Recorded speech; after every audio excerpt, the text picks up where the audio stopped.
აფხაზეთის ავტონომიური რესპუბლიკის ჯანმრთელობისა და სოციალური დაცვის სამინისტროსა და ჩაჩავას კლინიკას შორის ურთიერთთანამშრომლობის მემორანდუმი გაფორმდა. დოკუმენტს ხელი აფხაზეთის ჯანდაცვის მინისტრმა ლაშა ქარდავამ და ჩაჩავას კლინიკის გენერალურმა დირექტორმა მარინა გელანტიამ მოაწერეს. მემორანდუმი ითვალისწინებს აქციის ფარგლებში აფხაზეთიდან დროებით დევნილი ქალბატონების უფასო გინეკოლოგიურ მომსახურებას, რომელსაც ჩაჩავას კლინიკის წამყვანი სპეციალისტები უზრუნველყოფენ. აღნიშნული აქციები ზოგიერთი პათოლოგიის დროულ გამოვლენასა და მათ პრევენციას შეუწყობს ხელს.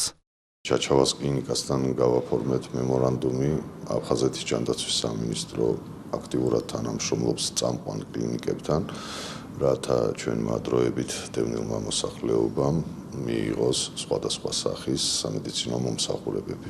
ჩვენ სიამოვნებით დავთანხმდით მოგვეწერა ხელი ამ მემორანდუმისთვის, რათა წამყვანი სპეციალისტების ჩართულობით მონაწილეობა მიგვეღო და მივიღებთ მონაწილეობას დევნილი ქალბატონების ჯანმრთელობის მდგომარეობის შეფასებას და ზოგიერთი პათოლოგიის დროულ გამოვლინებას და მათი პრევენციისთვის საკითხების გათვალისწინებას.